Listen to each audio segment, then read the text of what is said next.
এক বিশাল ইফতার পার্টির আয়োজন করেন দক্ষিণী সিনেমার সুপারস্টার থালাপতি বিজয়। শুধুমাত্র অভিনয় দক্ষতায় বিশেষভাবে জনপ্রিয় ছিল, তবে রাজনীতিতে প্রবেশ করে তার আক্রমণাত্মক মনোভাব তাকে আলোচনার কেন্দ্রে এনেছে। চলচ্চিত্রের পর্দায় তার শক্তিশালী উপস্থিতি যেমন দর্শকদের মুগ্ধ করেছে, তেমনি রাজনীতিতে তার শক্তিশালী অবস্থান ও একাধিক বক্তব্য তাকে নিয়ে বিভিন্ন বিতর্ক তৈরি করেছে।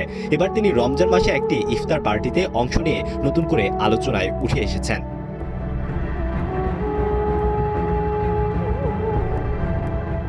শুক্রবার তার দল তামিলাগা বেট্টি কাজাগাম এর উদ্যোগে আয়োজিত এক অনুষ্ঠানের একটি ভিডিও সামাজিক যোগাযোগ মাধ্যমে ছড়িয়ে পড়ে।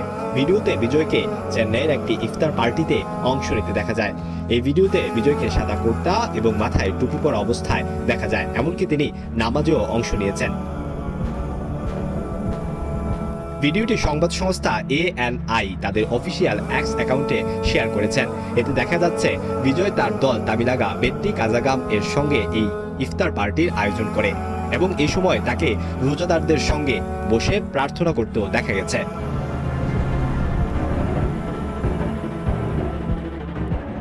থালাপতি বিজয়ের এই ভিডিওটি ভক্তদের মধ্যে মিশ্র প্রতিক্রিয়া সৃষ্টি করেছে।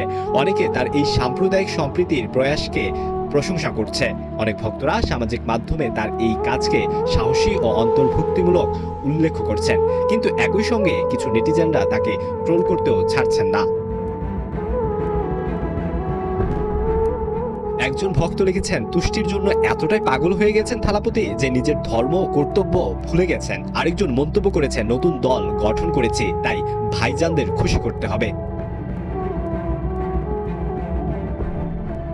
বিজয়ের রাজনৈতিক প্রবেশ তামিলনাড়ুতে ঝড় তুলেছে। তার দল তামিলাগা ভেট্টি কাজাগাম গঠনের পর প্রথম সমাবেশে 3 লক্ষ মানুষের উপস্থিতির দাবি করা হয়েছিল। এটি তার জনপ্রিয়তা এবং রাজনৈতিক প্রভাবের একটি বড় প্রমাণ। 2024 সালের ফেব্রুয়ারিতে দলটি গঠনের ঘোষণা দিয়ে তিনি 2026 সালের তামিলনাড়ু বিধানসভা নির্বাচনে প্রতিদ্বন্দ্বিতার পরিকল্পনা করেছেন। বিজয়ের প্রথম রাজনৈতিক সমাবেশে তিনি দ্রাবিড় জাতীয়তা এবং তামিল জাতীয়তাকে একত্রিত করার কথা বলেছিলেন, যাকে তিনি একটি মাটির 2টি চোখ বলে অভিহিত করেছেন। সেই সেকুলার সামাজিক ন্যায় বিচারের আদর্শের উপর ভিত্তি করে দলের লক্ষ্য নির্বাচন করেছেন তিনি।